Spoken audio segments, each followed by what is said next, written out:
नमस्कार, आप सभी दर्शकों का लाइव लगातार में स्वागत है। और राजभवन धरना स्थल में पूरी तरीके से बदल चुका है।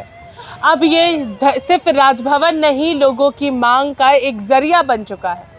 हमारे साथ यहाँ पर जल सैया बहनें जो है वो मौजूद हैं और इन लोगों का वेतन काफ़ी समय से नहीं मिला है, जिसको लेकर के ये लोग लगातार धरना प्रदर्शन, मुख्यमंत्री से मुलाकात, मंत्रियों से मुलाकात करती आ रही है।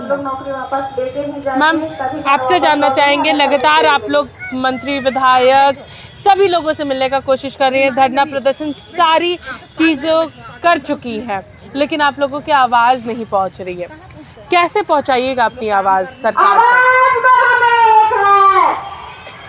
सरकार जो अभी गूंगी बहरी बनकर बैठी हुई है, हम अपने आवाज़ को हम इस मंच से पहुंचाना चाहते हैं कि सरकार हमारी आवाज़ को सुने। और इसके लिए हम लोग जहां भी अभी सरकार आपके द्वार जो चल रहा है कार्यक्रम, उस पर हम लोगों ने निर्णय लिया है और बहुत सारे जिले से हम लोगों ने सरकार को चिट्ठी भी दिए हैं।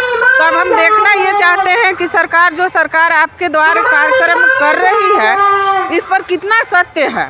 अगर ये सत्य होगा तो सरकार जब आपके द्वार गिरिडीह पहुंची थी तो गिरिडीह के जल सहिया ने उन्हें जूता चप्पल से स्वागत किया था। और ऐसे कई जिला में ऐसी वारदातें हुई जहां की सरकार को मतलब लथाड़ा गया, बोला गया कि जल सहिया की तरफ देखा नहीं जाता है, कहा नहीं जाता है कि उनको क्या देना है, नहीं देना है। इस पर विचार सरकार नहीं कर रही है और सरकार हमारी आवाज़ें नहीं सुन रही है।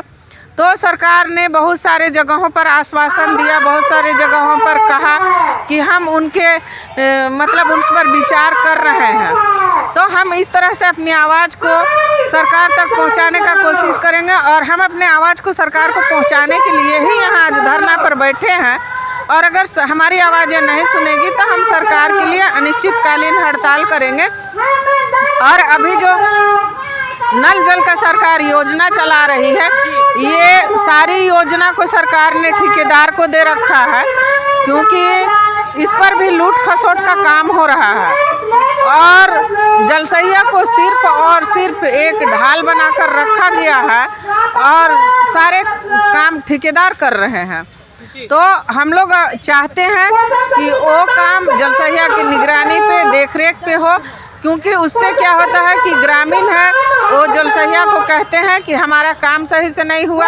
आज जो मुखिया के माध्यम से मैं मिथिलेश ठाकुर जी को ये कहना चाहती हूँ, माननीय मिथिलेश ठाकुर को, कि जो उन्होंने पंचायती राज को जो जल नल का काम दिया, उस पर क्या है कि वर्क सही से नहीं चला। वो पब्लिक पानी पीने के बजाय सड़क पानी पी रही है, जगह जगह पाइप फट गया है और जिस कारण है कि घर तक पानी नहीं पहुंच पा रहा है। वही काम अगर जल सहिया ने जो काम को किया, वो आज तक पानी पी रही है। तो मैं सरकार को ये भी बताना चाहती हूँ कि सरकार जो ठेकेदार को दिया है और 5 साल जो ठेकेदार ने ठेका लेकर रखा है, वो अभी जगह जगह कहीं टंकी गिर जा रहा है, कहीं नल खराब हो जा रहा है, उसका देखरेख सही से नहीं हो पा रहा है।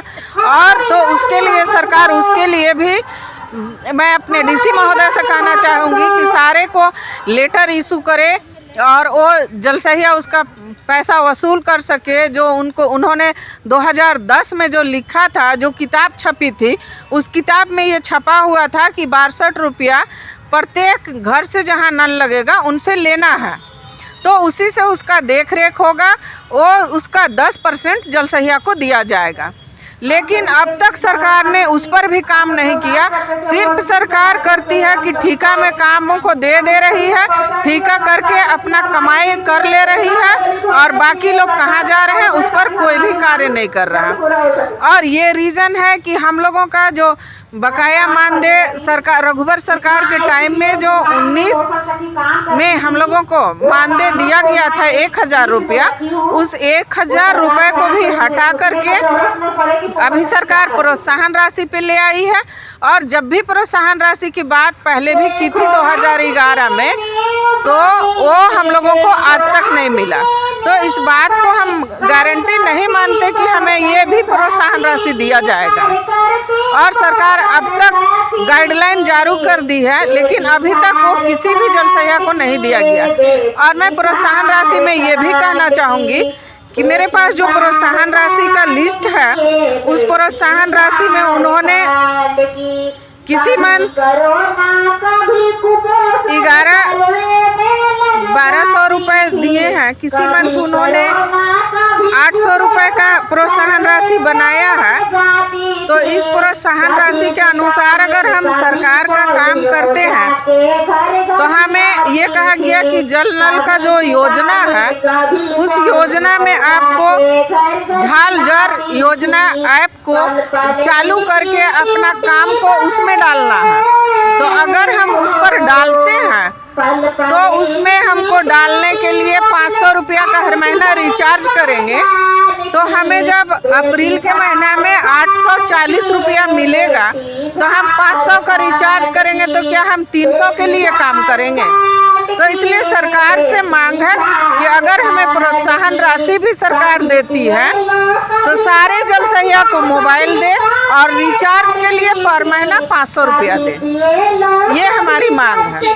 और न्यूनतम मजदूरी हमें दे 18,000 रुपया का, और जो हमें प्रोत्साहन राशि में लाया गया उसे हमें फिर से मानदेय में लाया जाए।